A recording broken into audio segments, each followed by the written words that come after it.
चलो ठीक है, क्वेश्चन नंबर 16 को देखते हैं। ऑब्जेक्टिव है, 15 तक कल बता चुके थे, आज 16 बताना है। कहता है एक समबाहु त्रिभुज एबीसी की एक भुजा 12 सेंटीमीटर हो तो इसकी ऊंचाई क्या होगी। देखो एक समबाहु त्रिभुज दिया हुआ है एबीसी, ठीक है, मान के चलो ये समबाहु त्रिभुज हमारा है, ठीक है, ये समबाहु त्रिभुज है, ये तीनों भुजा समबाहु त्रिभुज में क्या होता है, बराबर होता है। मान लिए एबीसी और जिसका भुजा कितना दिया हुआ है वो 12 सेंटीमीटर, ये देखो 12 सेंटीमीटर, 12 सेंटीमीटर, और ये भी हमारा 12 सेंटीमीटर है। और इसका आंसर क्या होगा, सबसे पहले देखो ऑप्शन भी लिख देते हैं इसमें, क्या इसकी ऊंचाई क्या होगा। देखो ऑप्शन में है पूरा 6√2 है, ठीक है, 6√3 दिया हुआ है, इसके बाद 3√6 और 6√6 दिया हुआ है, ठीक है, ये हमारा ऑप्शन में दिया हुआ है। तो सबसे पहले समझ लेते हैं वो जो इसका ऊंचाई क्या होगा, ठीक है, ऊंचाई ये कहता है ना, ऊंचाई, हाँ इसकी ऊंचाई क्या होगा समझ लो। समबाहु त्रिभुज जो होता है ना वो तीनों भुजा और तीनों कोण सब बराबर होता है समबाहु त्रिभुज में, ठीक है। तो यहाँ पे समबाहु त्रिभुज का क्षेत्रफल बाबू बराबर क्या होता है, फॉर्मूला क्या होता है, √3/4 भुजा स्क्वायर होता है। यहाँ पे भुजा दिया हुआ है, क्या दिया, कौन चीज दिया हुआ है, तो 12 12 भुजा स्क्वायर हमारा हो गया, ठीक है। अब देखो हमको ऊंचाई निकालना है, तो ऐसे दो बार निकालने से बेहतर है एक ही बार निकाल देंगे। और किसी भी त्रिभुज के लिए हुआ, ये देखो हमारा सीधा ऊंचाई ये हमारा होता है, ये हमारा आधार हो गया, तो आधार तो 12 है, ठीक है। तो एक फॉर्मूला होता है किसी भी त्रिभुज के लिए 1/2 गुने आधार गुने कितना होता, क्या होता है, ऊंचाई होता है, समझ में आया। आधार कितना यहाँ पे लिख देते हैं 12 हो गया, और ऊंचाई को चलो ऊंचाई लिख देते हैं या ऐसे लिख देते हैं, ठीक है, √3/4, और यहाँ पे हमारा भुजा स्क्वायर होगा। अब क्या कर लेते हैं, काट लेते हैं, 4×12, ठीक है, इसको भी चाहेंगे तो 12 12 यहाँ पे हम काट लेते हैं, ठीक है। अब यहाँ पे ऊंचाई बराबर क्या हो गया, ऊंचाई बराबर इसको क्रॉस मल्टीप्लाई करेंगे ना, तो क्या हो गया, देखो √3 और इंटू 3 और ये 2 ऊपर चला गया, ठीक है, कितना हुआ, 3 दूना 6, और यहाँ पे 6√3 हुआ, कितना हुआ, 6√3 हो गया। और यहाँ पे देखो बी, बी हमारा आंसर हो जाएगा, बी, बी ऑप्शन राइट हो जाएगा बाबू, ठीक है, 6√3। चलो आगे बढ़ जाते हैं।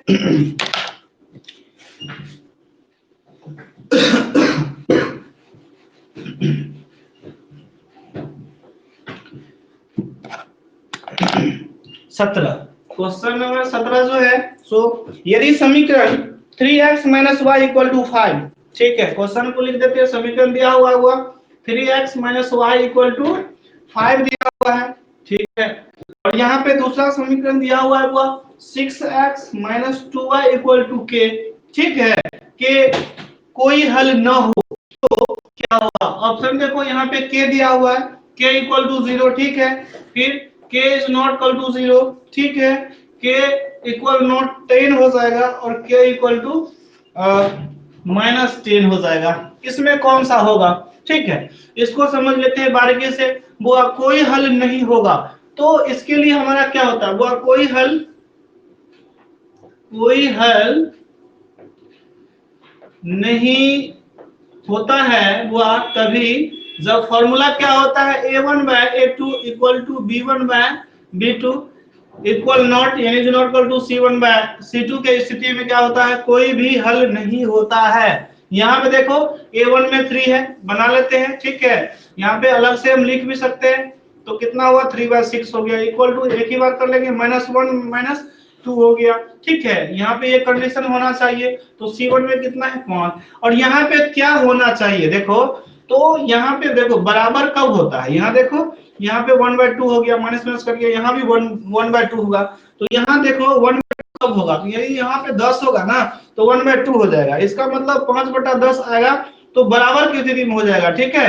तो हमको क्या इज नॉट इक्वल टू, इसका मतलब हुआ यदि 10 के बराबर ही नहीं होना चाहिए, इसका मतलब ये हो गया जो 10 के बराबर नहीं होना चाहिए। और यहाँ पे कौन सा है देखो, यहाँ पे ये हमारा हो जाएगा, नहीं ये नहीं है, यहाँ पे है, ठीक है, सी ऑप्शन हो जाएगा, यानी के इक्वल नॉट कितना हो जाएगा 10, यानी 10 के बराबर खाली नहीं होना चाहिए, बाद बाकी और कोई होगा तो चलने वाला है, ठीक है।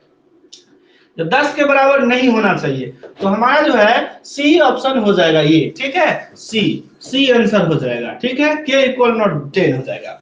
चलो आगे बढ़ जाते हैं क्वेश्चन नंबर 18, ठीक है। 18 नंबर को देखो, लिखा हुआ है भूमि से 100 मीटर की ऊंचाई तथा 60 मीटर यूनियन कोण पर उड़ती हुई एक पतंग की डोरी की लंबाई है, ठीक है, कितना? ऑप्शन में दिया हुआ है बाबू, यहां पे लिख देते हैं 100 मीटर, ठीक है। बी में है 100 रूट 2 मीटर, ठीक है। और सी में दिया हुआ है वो 200 बाय रूट 3 एम, फिर है 200, ठीक है। ये हमारा दिया हुआ है कौन सी डोरी की लंबाई, देख लेते हैं क्या लिखा हुआ है। भूमि से 100 मीटर की ऊंचाई, मान के चलो ये हमारा भूमि हो गया, ठीक है, ये भूमि हो गया, ठीक है। 100 मीटर की ऊंचाई पर यहाँ पे क्या है, एक पतंग उड़ रही है यहाँ पे, ठीक है। तो ये कितना, ये है 100 मीटर की ऊंचाई पर दिया हुआ है, ठीक है। और यहाँ पे ये भी दिया हुआ है हुआ तथा 60 डिग्री के यूनियन कोण पर उड़ती हुई है। यहाँ जो उड़ती है पतंग, तो यहाँ पे हमारा इसका यूनियन कोण कितना है, ये 60 डिग्री, ठीक है। तो क्या कहते हैं, डोर की लंबाई कितना होगा, ठीक है, ये भी ये हमारा दिया हुआ है। अच्छा अब हमको देखो इसका 100 दिया हुआ है, ये सामने सम्मुख भुजा, ये कोण जो हमारा दिया हुआ है, इस सम्मुख भुजा क्या है हमारा 100 है, इसको हम पी कहते हैं। और ये हमको चाहिए, ये कर्ण होता है जिसको हम एच कहते हैं, ये 90 डिग्री हुआ, ठीक है। तो यहाँ पे देखो ट्रिगोनोमेट्री में हुआ टेन थीटा बराबर क्या होता है, फॉर्मूला P बाय एच क्या होता है, सॉरी साइन थीटा बराबर होता है P बाय बी होना चाहिए, यहाँ पे B हमारा नहीं, ये हमको चाहिए ना। तो साइन थीटा बराबर क्या होता है, P बाय एच होता है, ठीक है। अब यहाँ पे देखो हुआ साइन थीटा, ये थीटा का मान कितना है, तो यहाँ पे हम साइन 60 डिग्री इक्वल टू क्या हो जाएगा, सम्मुखी में P हुआ, तो P कितना है 100, ठीक है। और यहाँ पे हमको H चाहिए, H का मतलब यहाँ पे हम नामकरण कोई भी कर सकते हैं, ठीक है। तो यहाँ पे देखो साइन 60 का मान कितना होता है, तो साइन 60 का रूट 3/2 होता है, यहाँ पे 100 बाय एच, ठीक है। अब क्रॉस मल्टीप्लाई करेंगे तो कितना हो जाएगा, यहाँ पे देखो एच रूट 3, या यहाँ पे हम लगा देते हैं इक्वल टू 100 इंटू 2, यहाँ पे हमारा हो गया एच इक्वल टू कितना हो जाएगा, तो 100 इंटू 2 बाय कितना हो गया हुआ रूट 3। तो 100 को 2 के साथ गुना करेंगे तो 200 हुआ ना, तो 200 रूट 3 हमारा हो गया, ठीक है। 200 रूट 3, ये देखो ए बी सी ऑप्शन हो गया हमारा, सी आंसर हो जाएगा, ठीक है, सी आंसर हो जाएगा। चलो आगे पढ़ लेते हैं 19 में,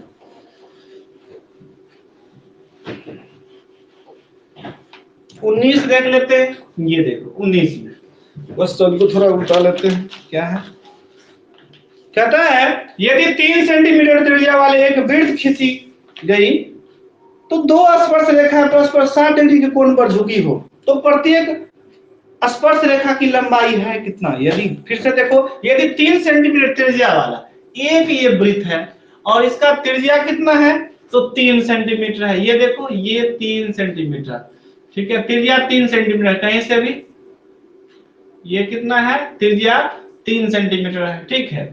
और आगे देखो क्या लिखा हुआ है, स्पर्श रेखा परस्पर 60 डिग्री, यानी कहता है वृत्त पर खींचे गए दो स्पर्श रेखा, दो स्पर्श रेखा है, कहीं से भी दो स्पर्श रेखा खींच लेंगे।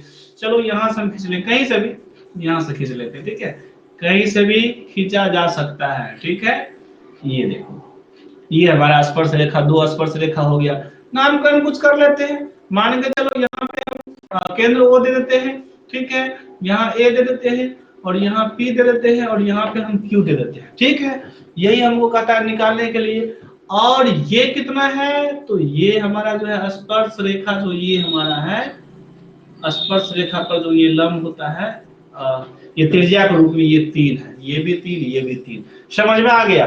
अब देखो क्या कहता है, एक बार पुनः 3 त्रिज्या वाले एक वृत्त खींची गई है, दो स्पर्श रेखा 60 डिग्री कोण पर झुकी है, तो प्रत्येक स्पर्श रेखा की लंबाई क्या होगा, ये हमको निकालना है, ये वाला, ठीक है। तो चलो हम एक थोड़ा सिस्टमेटिक तरीका से बना लेते हैं। माना कि केंद्र ओ वाले, हालांकि शॉर्ट में तुरंत बन जाएगा, केंद्र ओ वाले वृत्त का,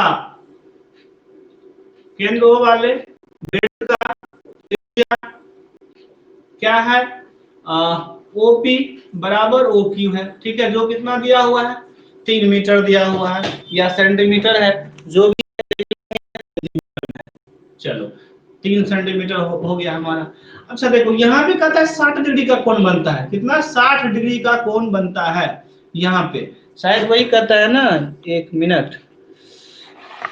क्वेश्चन को अच्छा से पहले देखना पड़ेगा। स्पर्श रेखा परस्पर 60 डिग्री का कोण पर झुका हुआ है। अच्छा, स्पर्श रेखा झुका हुआ, सोच रहे थे ना, यहाँ पे देखो स्पर्श रेखा परस्पर 60 डिग्री के कोण पर झुका हुआ है। चलो इसको हम क्या कर लेते हैं, यहाँ पे बीच से इसको मिला देते हैं, तो ये हमारा हो गया 30 और ये भी हो गया 30, यानी दोनों 30-30 डिग्री हो गया। ठीक है, और ये भी हम जानते हैं बुआ, जो कोई भी स्पर्श रेखा केंद्र का जो त्रिज्या होता है ना, वो त्रिज्या आपस में क्या होती है और कटती है या मिलती है, वो एक समकोण बनाती है, अर्थात 90 डिग्री का कोण बनाती है। तो ये 30 हमारा हो गया और ये हमारा 90 हुआ। तो ध्यान से देखो, तो त्रिभुज OPA या OAP में समकोण जो है, त्रिभुज OAP में ध्यान से देखो, तो हमारा ये समकोण त्रिभुज हुआ ना। इसमें देखो, ध्यान से देखो, यहाँ हमारा 30 डिग्री, ये 90 डिग्री हुआ और ये 30 डिग्री, तो इसके सम्मुख भुजा P होता है और बगल वाला, यही तो हमको चाहिए स्पर्श रेखा, तो बगल वाला B होता है। ये बगल वाला B होता है, समझ में आ गया? ये बगल वाला B हो गया। तो P और B किस में आता है? तो P और B हमारा आता है 10 में। ठीक है, तो यहाँ पे 10 30 डिग्री बराबर क्या होता है? तो इसके सामने में P है, तो P कितना है? 3, और B कितना है? बगल वाला संलग्न भुजा, इसका नाम कर लेते हैं AP, जो स्पर्श रेखा है। हालांकि AP और AQ दोनों स्पर्श रेखा बराबर ही होगा, स्पर्श रेखा इस कारण से 10 30 का मान कितना होगा? तो 1/√3 हो जाएगा। यहाँ 3 AP जो स्पर्श रेखा है, इसका हमको लंबाई निकालना है, तो AP बराबर कितना आएगा? तो देखो 3 और √3 को मल्टीप्लाई करेंगे तो 3√3 हमारा हो गया। ठीक है, ये हमारा स्पर्श रेखा हुआ। ठीक है, तो अतः हम लिख सकते हैं स्पर्श रेखा की लंबाई बराबर, चाहे PO हो चाहे AP, यानी दोनों स्पर्श रेखा बराबर ही होता है, तो 3√3 हो गया। ठीक है, तो इस प्रकार से हमारा जो है ऑप्शन कितना होगा?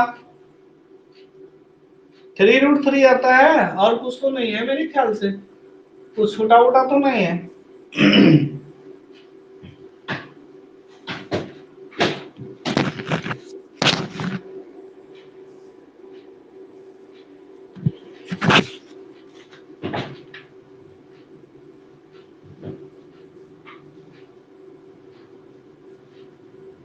चलो सी लिखो।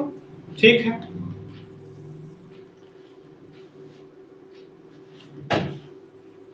चलो ठीक है, बिल्कुल ठीक है। आगे बढ़ जाते हैं 20 में। कंफ्यूजन था थोड़ा इस कोण के लेके, यही कहता है। चलो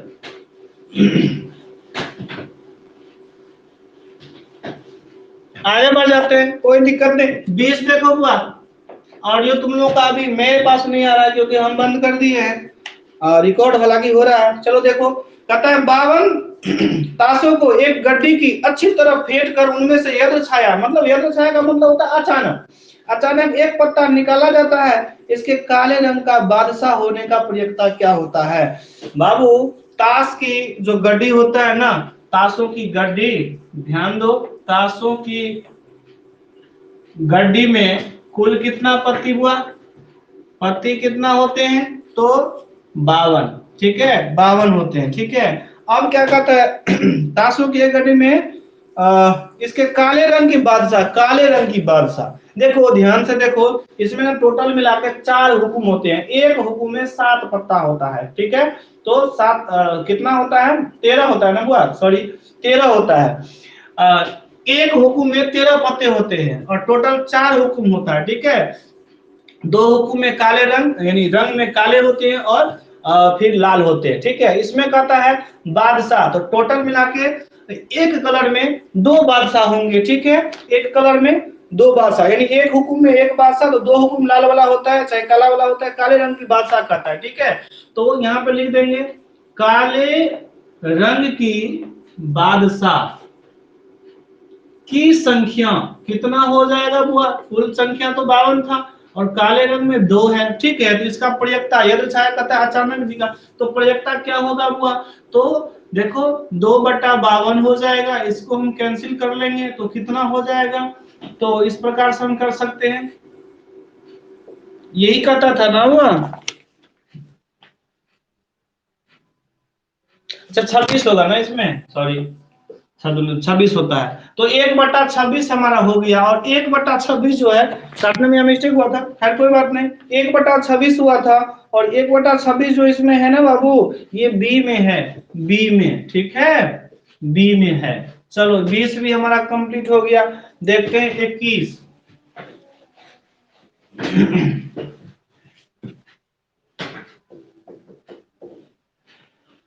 21 में देख लेते हैं। निम्नलिखित में कौन कोसेक थीटा के बराबर है? कोसेक थीटा के बराबर है, कहता है निम्नलिखित में कौन कोसेक थीटा के बराबर है। और ऑप्शन में थोड़ा बता दे, तो ऑप्शन में क्या क्या दिया हुआ है बुआ? ऑप्शन में दिया हुआ है cos theta by sin theta, 1/sec theta, 1/sin theta, और sin theta by cos theta, ये दिया हुआ है। तो बुआ कोसेक का होता है ना 1/sin थीटा है। समझ लो ध्यान से, थोड़ा एक स्टेप और बता देते हैं ये कैसे होता है। ध्यान रखो, इस फॉर्मूला से कोई भी इस प्रकार से कोई भी रहेगा क्वेश्चन तो उसको हम आराम से निकाल लेंगे।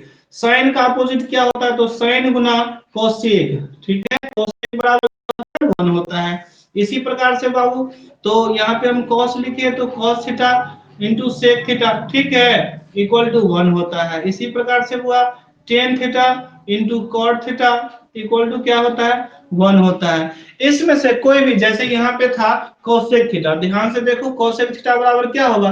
इस साइन थीटा को, ये गुना में है तो बटा में आ जाएगा, तो यदि हम साइन थीटा बराबर निकालें तो 1/कोसेक थीटा हो जाएगा, कोसेक थीटा बराबर निकालेंगे तो 1/साइन थीटा आ जाएगा। इसी प्रकार से cos थीटा और sec थीटा है, तो यहाँ पे cos थीटा बराबर क्या होगा? 1/sec थीटा, sec थीटा बराबर हो जाएगा 1/cos theta. 10 into cot equal to 1 होता है, तो tan थीटा बराबर 1/cot, और cot थीटा बराबर 1/10 होता है, ठीक है। इस फॉर्मूला से हमारा कोई भी इस प्रकार से कोई भी क्वेश्चन होगा उसको आराम से हम हल कर लेंगे या बना लेंगे, ठीक है। चलो 22 नंबर में देखते हैं। अच्छा, इसमें जो हमारा ऑप्शन था, इसमें सो कौन सा है? इसमें 1/sin बोले थे ना, ये सी में है। चलो आगे बढ़ जाते हैं, और ये 22 नंबर देखते हैं, ठीक है। 22 इस साइड है, लिखा हुआ है यदि 2 sin थीटा इक्वल टू 1 तो 3 cot स्क्वायर थीटा प्लस 3 का मान होगा। ध्यान से समझो क्या लिखा हुआ है, 2 sin थीटा इक्वल टू 1, ठीक है। तो क्वेश्चन तुमको जो हल करना है, बनाना है, तो 3 cot स्क्वायर थीटा प्लस 3, ये इस प्रकार से लिखा हुआ है, ठीक है। नहीं इधर है, ठीक है, 3 cot स्क्वायर थीटा प्लस 3 का मान क्या होगा? चलो ठीक है, इसमें देख लेते हैं। यहाँ पे देखो ध्यान से, तो साइन थीटा बराबर क्या होगा? इसको इंटू है यानी गुना है, मल्टीप्लाई है, तो इसको बाय में लाएंगे तो साइन थीटा इक्वल टू 1/2 हुआ। और हम जानते हैं ना साइन थीटा बराबर क्या होता है? तो p/h होता है, ठीक है, परपेंडिकुलर यानी लंब बटा कर्ण होता है, ठीक है, हाइपोटेन्यूज। इसके बाद हमारा क्या होता है, यहाँ देखो p और h है, इसका मतलब p इक्वल टू यहाँ 1 और h इक्वल टू 2 है। हमको क्या चाहिए? कॉट में तो b भी आता है, तो b चाहिए। तो b बराबर क्या होता है? बेस यानी आधार बराबर, तो यहाँ पे कॉर्न स्क्वायर और माइनस लंब स्क्वायर, ये हमारा इस प्रकार से हो जाएगा रूट में, ठीक है। यहाँ पे कॉर्न है 2, 2 का स्क्वायर माइनस 1 का स्क्वायर, रूट 2 दूना 4 माइनस 1, यहाँ पे हमारा रूट 3 हो गया, ठीक है, रूट 3 आया।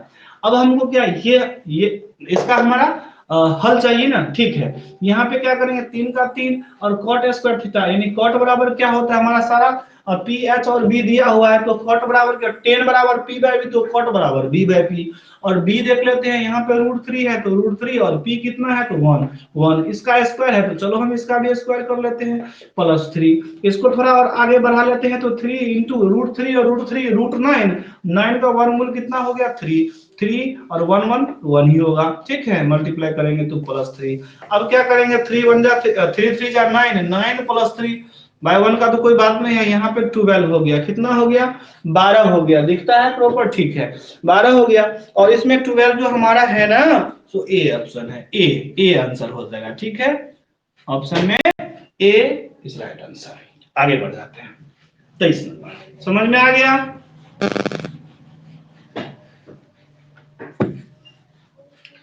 23 में देख लेते हैं।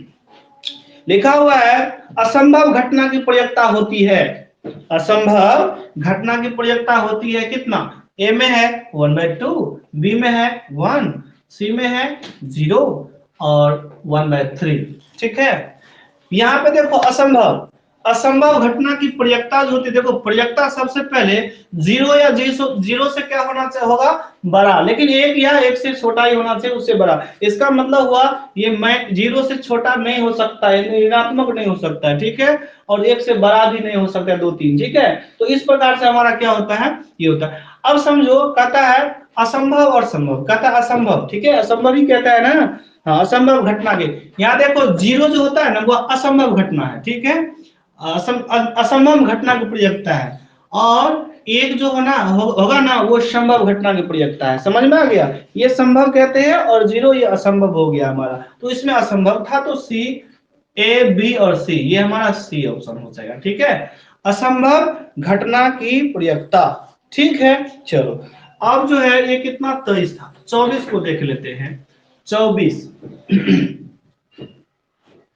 24 नंबर कहता है निम्नलिखित में x square minus 2x minus 12 के शून्यांक कौन से है, ये कहता है। ठीक है, देखो यहाँ पे क्या है, x square minus root 2x, ये है ना, हाँ बिल्कुल, रूट 2x माइनस 12 के शून्यांक कौन से हैं, के शून्यांक कौन से हैं, यहाँ पे समझ लो। ठीक है, यहाँ पे क्या करेंगे, उसमें शून्यांक निकलना है, तो इसको हम दो विधि से भी बना देते हैं। शून्यांक कौन से हैं, यानी अल्फा, ये द्विघात है, इसका मतलब अल्फा और बीटा, दो हमारा मूल निकलता है, द्विघात है इसलिए अल्फा और बीटा जिसका नाम होता है या तो समान या तो असमान होगा। ठीक है, अब यहाँ पे देखो हमारा, इसको एक विधि से बनाए तो 12 और 1 का एलसीएम 12 होगा। ठीक है, तो 12 का सबसे पहले हम एलसीएम कर लेंगे, इसको तोड़ लेंगे। ठीक है, तो तोड़ लेते हैं।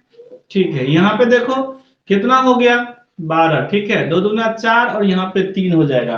तो हालांकि ये रूट में है, इस कारण से, रूट होने के कारण से क्या करेंगे, ध्यान से देखो, गुना करके हमको इतना लाना है ना, तो देखो यहाँ पे 2√2 और 3√2 को गुना करके देख लेते हैं, तो 2 तिया 6, क्योंकि 2 3 आ रहा है इसमें से ना, क्योंकि रूट रूट जो हमारा 2 है, दो कैसे बनेगा, तो √2 और √2 का यहाँ रूट पे, इस कारण से √2 √4 और 4 का वर्गमूल 2 होता है, इसलिए 2 तिया 6 और यहाँ पे 2, तो 6 दूना 12 हुआ। इसका मतलब हुआ 2 √2 में से 3√2 को घटाएंगे तो माइनस से आ जाएगा। ठीक है, इसको हम हल कर लेते हैं, तो एक्स स्क्वायर माइनस √2 यानी 1√2 एक्स में निकलना है। ठीक है, तो इसको हम क्या कर लेंगे, प्लस वाला लिखो चाहे माइनस वाला पहले लिखो, कोई बात नहीं। यहाँ पे 2√2x माइनस 2√3 है ना, 3√2x माइनस 12 ये इक्वल टू 0। अब देखो 3√2 में से 2√2 को क्या करेंगे, हम घटा देंगे, माइनस वाला ज्यादा है तो एक आता है ना माइनस में, तो 1√2 आया। चल ठीक है, अब x कर लेते हैं, थोड़ा फास्ट में आगे बढ़ जाते हैं। तो x प्लस यहाँ पे कितना, x कॉमन आ गया तो कितना बच गया, 2√2 आ गया, x खाली हट गया, माइनस यहाँ देखो 3 कॉमन ले लेंगे इसमें से, और √2 इसमें भी शामिल होगा, कहीं ना कहीं इसमें भी शामिल है, तो हम क्या कर लेंगे, इसको भी हम कॉमन कर लेते हैं। ठीक है, 3√2 कॉमन ले लिए, अब हमारे पास x प्लस कितना हो गया, तो 3 और यहाँ पे 2, हाँ ये हमारा हो गया। ठीक है, इस प्रकार से, तो x प्लस 2√2 ये और x माइनस 3√2 ये इक्वल टू 0। ठीक है, x इक्वल टू कितना हो जाएगा, एक बार हमारा 2√2 इक्वल टू 0, एक बार x माइनस 3√2 इक्वल टू 0 हमारा हो गया।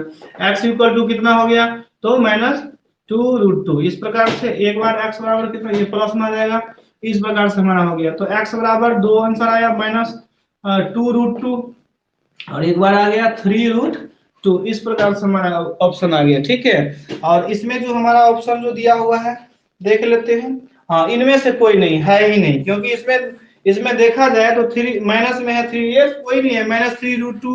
ठीक है, इस प्रकार से हमारा दिया हुआ है माइनस 2√2, ठीक है 3√2, इस प्रकार से निकला, इसमें कोई ऑप्शन ABCD में नहीं है। अब दूसरा विधि से एक बार बना देते हैं, क्या इतना ही आता है, दूसरा विधि से बना देते हैं। ठीक है, अब देखो इसको मिटा दिया जाए, दूसरा विधि से भी बना के देख लेते हैं आखिर इतना ही आता है कि नहीं, आंसर को यहीं पे छोड़ देते हैं। ठीक है, अब देखो दूसरा विधि से कैसे बनाएंगे, मान के चलो इसको क्या निकालना है, हमको मूल्य निकालना है, ठीक है। तो देखो ध्यान से, एक्स स्क्वायर का गुणांक जो होता है ना ये ए होता है, a इक्वल टू 1, ठीक है, b इक्वल टू -√2, ठीक है, c इक्वल टू -12 है। तो बाबू हम d निकालेंगे, d बराबर क्या हो जाएगा, तो फॉर्मूला होता है b स्क्वायर -4ac, ठीक है। इसको हम निकाल लेते हैं, तो b में कितना हमारा है -√2, इसका हम स्क्वायर करेंगे -4a यानी 1, और c इक्वल टू कितना हो जाएगा -12 दिया हुआ है, ठीक है। इसको थोड़ा हम हल कर लेते हैं, तो √2 और √2 4, और माइनस माइनस प्लस हो जाएगा, तो 4 का वर्गमूल हमारा जो है होना तो कितना होता है 2 होता है, ठीक है, 2 हमारा हो गया, माइनस और माइनस यहाँ गुना होगा तो प्लस हो जाएगा, और 12 और 4 को गुना कर लेंगे, ठीक है, तो कितना हो जाएगा 48 हो जाएगा। यहाँ पे हमारा कितना हो गया, इसमें 50 हो गया, मतलब डी आ गया 50, ठीक है। जब देखो डी जो है हमारा हुआ ना, डी जो है ना वो 0 से क्या है बड़ा है, 0 से बड़ा है, इसलिए दो मूल असमान होगा, यानी अलग अलग होगा, समान नहीं होगा, ठीक है। तो इस प्रकार से हम निकाल लेंगे, तो मूल बराबर क्या होगा, x बराबर यानी अल्फा बीटा बराबर क्या होगा, तो फॉर्मूला क्या होता है -b plus -√d bye 2a होता है, ठीक है। इस प्रकार से देख लेते हैं, -b और माइनस ये वाला दी है, b का मान ऑलरेडी माइनस में -√2, ठीक है, इस प्रकार से। तो अब देखें प्लस और माइनस √2d, तो d का मान कितना है 50 है, ठीक है, इस प्रकार से हम बना लेंगे बाय 2, और a का मान कितना दिया हुआ है अभी देखेंगे, a का मान 1 दिया हुआ है, ठीक है। इस प्रकार से बना लेंगे, थोड़ा और हल कर लेंगे, दिखता है ना, हाँ, माइनस माइनस प्लस हो गया, तो प्लस में √2 हो गया, और प्लस माइनस यहाँ पे 50 को हम यदि हम तोड़ लेते हैं वर्गमूल के रूप में, तो कितना हो जाएगा, तो 25 यानी 5√2 आता है, ठीक है। इसको तोड़ेंगे तो 5 और 5 डबल का बाहर निकलता है ना, तो 25 और दूना 50, ठीक है। तो इसको हम तोड़ लेंगे 5√2, ठीक है, इस प्रकार से हमारा हो गया, और 2 1 जा 2, यहाँ पे 2 हो गया, ठीक है। तो इसमें दो मूल हमारा निकलता है, एक जो निकलता है वो सो देख लेते हैं एक क्या निकलता है, तो एक जो निकलता है हमारा ध्यान से देखो √2, ठीक है, √2 प्लस 5√2/2, एक ये हमारा निकला। चलो एक क्या निकला, तो एक माइनस वाला ना √2 माइनस 5√2, ये हमारा निकला, दिखता है। चलो अब यहाँ पे देख लो 5√2 और 1 कितना हुआ 6√2/2, इसको कैंसिल करेंगे 3, तो कितना आ गया 3√2, एक निकला था ना पहले भी। अच्छा इसको देख लेते हैं, 22 में 2 छोड़ दिए थे, तो कितना हो जाएगा, यहाँ पे देखो 1√2 यानी एक में से 5 को घटा देंगे तो -4√2 निकला, यहाँ पे 2 था, इसको कैंसिल कर लेंगे 2, तो यहाँ पे देखो ध्यान से -2√2 आया, मतलब देखो दो मूल आया, एक ये और ये, ठीक है, तो दोनों तरह से बना है, तो सेम हमारा आंसर आया। और इसमें कोई भी ऑप्शन नहीं है, लेकिन ऑप्शन है डी में, कहता है इनमें से कोई नहीं, तो डी हमारा हो गया इनमें से कोई नहीं। चलो आगे बढ़ जाते हैं, 25 नंबर, 25 में देख लेते हैं, ठीक है। चलो 25 में जो दिया हुआ है, वृत्त की सबसे बड़ी जीवा होती है, ये ऑप्शन है, वृत्त की सबसे बड़ी जीवा क्या होती है, लेकिन ऑप्शन में दिया हुआ है चाप, सो दिया हुआ है, ठीक है, व्यास, अच्छा, और क्या दिया हुआ है चापकर्ण, या इनमें से कोई नहीं, सो दिया हुआ है। चलो अब देखो ये हमारा वृत्त है, ठीक है, ये होता है जीवा, ठीक है, ये हमारा जीवा होता है, और जीवा जो होता है ना इसमें अनंत होता है, ठीक है, एक ओर से एक ओर तक जब मिल जाए ना, तो ये हमारा क्या होता है जीवा, अनंत, ये जीवा होता है, किसी भी तरह से दे दो तो ये हमारा क्या होता है जीवा होता है। अच्छा अब देखो सबसे बड़ा जीवा कौन होगा, देखो सबसे बड़ा जो लंबाई हमारा होता है दूरी यह होता है, यानी केंद्र से होते हुए जब भी जाएगा ना हुआ, जो हमारा ये त्रिज्या होता है केंद्र से इधर, और आर पार जब भी यहाँ से लेके यहाँ तक जब इसमें छूता हो परिधि में, इस साइड में, तो हमारा वो सबसे बड़ा जीवा होता है, तो इसलिए इसका नाम जो होता है वो व्यास होता है। तो वृत्त में सबसे बड़ी जीवा व्यास ही होता है, समझ में आ गया, तो ये हमारा ऑप्शन होगा, और इसमें सी में है ऑप्शन, ठीक है, सी आंसर हो जाएगा, ठीक है, व्यास। चलो आगे बढ़ जाते हैं, ये क्वेश्चन नंबर हमारा 25 था, 25। मार्कर का इंक थोड़ा कम हो गया और हम इसको सेंड कर लेते हैं, ठीक है। चलो आगे देख लेते हैं 26 में, चलो लिखा हुआ है क्या, तो देखो 26 लिखा हुआ है 3 4 7 2 7 6 79, ठीक है, का बहुलक कौन सा होगा? देखो बहुलक जो सबसे अधिक बार आने वाला जो चर होता है ना, वही तो बहुपद होता है। तो कौन ऐसा संख्या है जो सबसे अधिक बार आया है? तो देखो 3 तो एक ही बार है, 4 भी एक ही बार है, ठीक है, और 7 एक ऐसा संख्या है जो कितना बार आया है? 3 बार, सबसे अधिक सर्वाधिक जो है 3 बार आया है 7। तो इसका मतलब बहुलक जो है हमारा हुआ सो 7 हो गया, सबसे अधिक बार आने वाला संख्या, ठीक है। तो 3 इसमें कौन? 7। और ये ऑप्शन जो है ना 2 3 7 9, हाँ सी में है। कितना में? सी में दिया हुआ है, ठीक है, समझ में आ गया होगा। चलो अब देख लेते हैं 27 नंबर 27, यहां देखो 27, ठीक है। अब देखो ध्यान से, 13 और 19 के बीच समांतर क्या है? समांतर माद है क्या? 13 और 19, देखो वैसे तो 13 लिखा हुआ है, 13 और 19 का समांतर माध्य क्या होगा? देखो दो दो तरीका है ऐसे में। एक हमारा ए ये हो गया 13, ठीक है, और बी हो गया 19, तो a प्लस बी बाय 2 करो तब भी बन जाएगा। तो कितना हो जाएगा? ध्यान से देखो, 13 प्लस 19 बटा 2 जोड़ लेंगे तो कितना हो जाएगा? 9 3 12 और यहाँ 32, इसको काट लेंगे तो 16।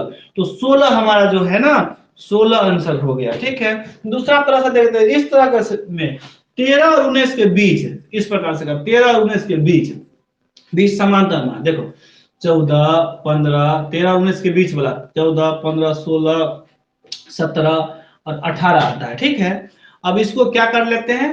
देखो 14 इसको लिख लेंगे, ये हमारा बीच वाला हुआ, तो 14 15 16 17 और 18, ठीक है, ये हमारा हुआ 1 2 3 4 5, 5 संख्या है तो 5 से भागा कर दो, ठीक है। इसको हम क्या कर लेंगे बाबू? जोड़ लेंगे, ठीक है। और जोड़ने के बाद कितना आएगा सो देख लेगा, 80 आएगा, ठीक है, 80, 4 5 9 9 6 15 15 और 7 21, चलो ठीक है, देख लेना 80 आता है। 80 को इसमें हम देख लेते हैं तो कितना हो जाएगा? भागा देने पे 16 हमारा हो जाएगा। बिल्कुल 80 होता है। चलो ये हमारा 16 हो गया, तो समांतर मान इस प्रकार से, ठीक है, बाद में ये बेटर है, ठीक है। चलो आगे बढ़ जाते हैं। उसका बीच का मतलब कहता है बीच वाला जो है ना ये निकालने के लिए, तो वही हमारा मध्य वाला निकला। ये हमारा था 27। चलो 28 में देख लेते हैं। क्वेश्चन नंबर 28 हुआ, यदि द्विघात समीकरण क्या है? यदि द्विघात समीकरण x square minus p x plus 4 equal to 0 के मूल्य बराबर हो ना, तो p का मान क्या होगा? क्या लिखा हुआ है? समीकरण को लिख देते हैं, x square minus p x plus 4 equal to 0, ठीक है, ये दिया हुआ है। तो यदि मूल्य बराबर होगा ना, क्या कहता है? मूल्य बराबर होगा ना, तो p का मान कहता है बुआ, तो ये द्विघात समीकरण जो है ना, उसका मूल द्विघात समीकरण यहाँ लिख देते हैं। द्विघात समीकरण का मूल बराबर तभी होगा जब d इक्वल टू क्या होगा बुआ? 0 होगा, क्योंकि d इक्वल टू 0 होता है ना तो मूल जो है ना, दो मूल तो द्विघात है तो दो मूल तो निकलेगा ही, लेकिन दो मूल जो है ना बराबर होगा अर्थात समान निकलेगा। तो यही हमारा d इक्वल टू 0। अब d आ गया तो अब क्या दिक्कत है? यहाँ पे a equal to x square का गुणांक 1 होता है, ठीक है, और b देखो x का गुणांक b होता है, तो b equal to minus p दिया हुआ है, और c इक्वल टू कितना दिया हुआ है? तो 4 दिया हुआ है, ठीक है। इसको अच्छा से यहाँ पे लिख देंगे, ठीक है। a इक्वल टू क्या हो गया? a equal to 1, b equal to minus p और c इक्वल टू अचर पद होता है, क्योंकि इसका जो रूप होता है x square plus b x plus c equal to 0 के रूप में होता है, तो ये हमारा होता है, ठीक है। अब d क्या चाहिए हमको? मूल बराबर तभी होगा, समान तभी होगा जब d इक्वल टू 0 होगा, और d का फॉर्मूला क्या होता है? बी स्क्वायर माइनस 4ac, ठीक है, ये होता है। अब यहाँ लिखेंगे ना बी स्क्वायर, तो b में कितना है? माइनस p, तो बी स्क्वायर माइनस 4a में 1 है, c तो कितना हो गया? ये हमारा हो गया, ठीक है, और इक्वल टू 0 होगा। इसको हल करेंगे क्योंकि p का मान हमको निकालना है, तो माइनस माइनस प्लस और p स्क्वायर माइनस 4 4 का कितना होता है? 16, ठीक है, इक्वल टू 0। तो वो p स्क्वायर इक्वल टू कितना होगा? इसको हम क्या करेंगे? लेफ्ट हैंड साइड में है, राइट हैंड साइड में लाएंगे तो प्लस में आ जाएगा ना, तो प्लस 16 हो गया, ठीक है, प्लस को हम हटा देते हैं। p इक्वल टू कितना होगा? देखो जब स्क्वायर या तो दोनों साइड वर्ग कर देंगे तभी होगा, या वर्ग नहीं करेंगे तो लेफ्ट हैंड साइड से स्क्वायर जाएगा तो राइट हैंड साइड में रूट में आ जाता है, और रूट हटता है तो इधर स्क्वायर आ जाता है, ठीक है। तो यहाँ पे कितना हो जाएगा, तो 16, ठीक है, 16, और 16 का जो है ना वर्गमूल निकालेंगे ना, तो कितना आता है वो, यहाँ लिख देते हैं प्लस माइनस कितना आ जाएगा, 4 आ जाएगा, क्योंकि रूट कभी भी हटता है ना तो +4 करो, +4 के साथ तब भी 16, और -4 को मल्टीप्लाई करो तब भी, तो +-4 आ गया, ठीक है। और ऑप्शन देख लेते हैं इसमें है क्या, बिल्कुल है, बी, बी हमारा जो है ऑप्शन हो जाएगा, ठीक है। तो इस प्रकार से करेंगे। चलो आगे बढ़ जाते हैं, 29 को देख लेते हैं।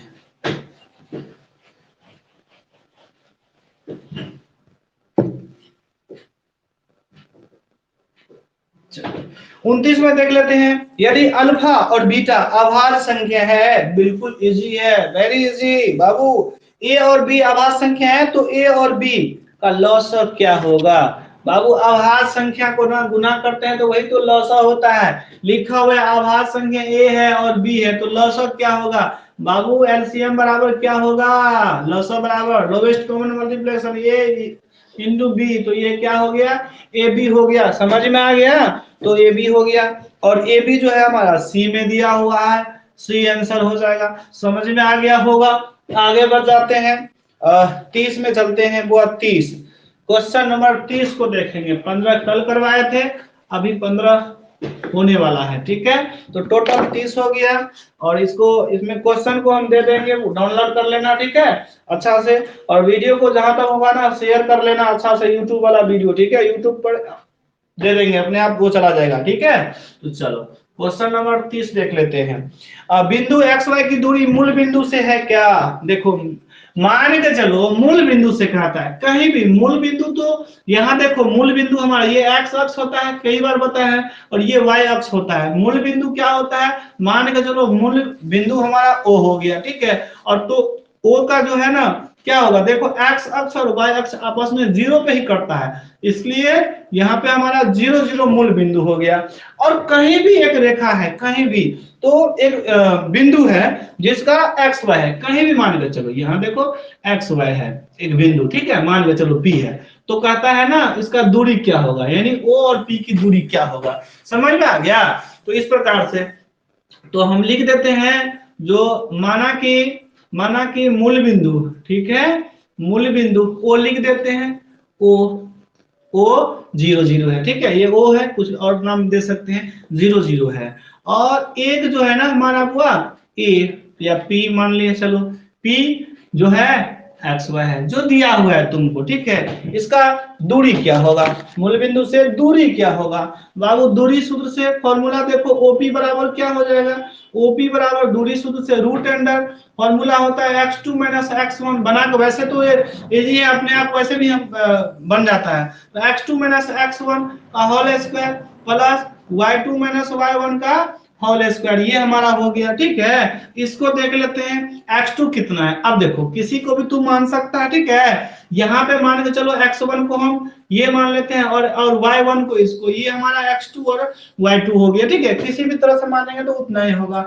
तो फॉर्मूला x2 होता है, या 0 में से घटाओ या उसको घटाओ, कोई भी घटा सकते हैं, यदि हम x2 इसको माने हैं तो 0 माइनस कितना हो जाएगा, x हो जाएगा, इस प्रकार से, ठीक है, इसको स्क्वायर करेंगे, प्लस यहाँ पे कितना हो जाएगा, तो 0 - y करेंगे, इस प्रकार से, ठीक है, रूट का रूट यहाँ देखो एक्स स्क्वायर, प्लस यहाँ कितना हो जाएगा, वाई स्क्वायर हो जाएगा, क्योंकि इसको घटाएंगे तो -y आएगा ना, और तो -y को हम करके देखेंगे, -x को करेंगे तब भी उतना ही होगा, रूट का रूट हो गया, तो -x का स्क्वायर, माइनस माइनस प्लस, यहाँ x स्क्वायर प्लस यहाँ पे कितना हो जाएगा, तो माइनस माइनस प्लस, तो y स्क्वायर हो जाएगा, इस प्रकार से हमारा ये आंसर आया, root under x square minus y plus y square, ठीक है। और इसमें देख लेते हैं, ये है तुमको कितना नंबर में, ए नंबर में ना, ए में है, ठीक है, ए में है क्या, कहाँ पे, अच्छा बी में है, ठीक है, बी में दिया हुआ है, तो इस प्रकार से हम इसको बनाएंगे, समझ में आ गया, तो बी आंसर हो जाएगा। चलो आगे बढ़ जाते हैं, अभी आ गया क्या टाइम, अच्छा चलो टाइम नहीं है, अब बताएंगे तो कोई तरीका से ना, 15 ही रहने दो, ठीक है, इस वीडियो को थोड़ा हम पॉज कर लेते हैं, और वो आ जाओ, अब आ जाओ तो सब, ठीक है, क्या कहाँ पे दिक्कत, तभी से हम ऑडियो तुम लोगों का बंद कर चुके थे, ठीक है, क्योंकि रिकॉर्ड कर रहे थे इसलिए ऑडियो बंद करना ही बेटर समझे। तब रे बुआ, कहीं पे कोई दिक्कत किसी भी क्वेश्चन में, कहीं मिस्टेक भी? जाहिद, कहीं पे कुछ लगा क्या? कहीं देखा, बढ़िया से देखा, समझ में आया? बोर्ड के एग्जाम में ऐसे ही हल्का ही होता है। हालांकि प्रैक्टिस के लिए तुम्हें जो मिला मिला था क्वेश्चन स्कूल में, वो थोड़ा डिफिकल्ट था, थोड़ा हार्ड था तुम लोगों के लिए। ठीक है, लेकिन आज वाला जो कल 15 बताए थे और आज 15 बता रहे थे, इसी प्रकार का और आगे भी लगातार होगा। ठीक है, सब इजी है कि नहीं, आसान है कि नहीं? आसान है। तो इस प्रकार से करो। बस कितना आदमी, बस 7 आदमी आया था इसमें इसमें ना नजरे 10th वाला अपने सब विद्यार्थी आया था। जाहिद, ओके, संतोष, हाँ, मुंद्रिका भी आज है, अच्छी बात है। और उसके बाद शहजाद है, वेरी गुड। कोई बात नहीं, अरे बाहर के विद्यार्थी सबको और जोड़ो ना। शहजाद, लाइन पे आओ, ऑडियो लाओ, आवाज लाओ, वीडियो लाओ, क्या दिक्कत है? बात करो, बोलो, कोई बात नहीं, बोलो ना बे, निफिक से बोलो ना, क्या दिक्कत है? हाँ, शहजाद है। आवाज नहीं आता है शहजाद का, आवाज बंद कर दिया है। अरे सर किस बात की, कोई दिक्कत नहीं है, बेहिचक। और कुछ कोई चीज का ऐसा तुम लोग मन में है जो तैयारी और बोलो, और हो जाएगा, कोई बात नहीं। ऑब्जेक्टिव ही चलने देना, ऑब्जेक्टिव ही चलने देना। मेरा यूट्यूब पे वीडियो सब्जेक्टिव का भी है, तो सब जैसे पढ़ाते हैं वही वाला सेम, उसको देख सकता है। यहाँ वीडियो देख देख के तुम लोगों ने एकदम टैलेंट बन जाएगा, कोई दिक्कत नहीं। खाली क्वेश्चन हाथ में रखो, उसको डाउनलोड कर लेना, कोई दिक्कत नहीं, ठीक है, सब हो पाएगा। नहीं तो फिर दिक्कत है ना। हम्म? और ठीक है, आपस में बात करो, सरस्वती पूजा होगा धूमधाम से, इस कारण से उसका भी थोड़ा तैयारी वारी होना चाहिए। और तुम लोग करता नहीं हो, मैं करता है नाला के साथ, ज्यादा लंबा समय नहीं लो। ठीक है, आराम से थोड़ा बात करके और सीधा जो है काम पे बात करो और पढ़ो बढ़िया से, ठीक है। और कल कल मिलते हैं, ठीक है, तब तक के लिए गुड नाइट।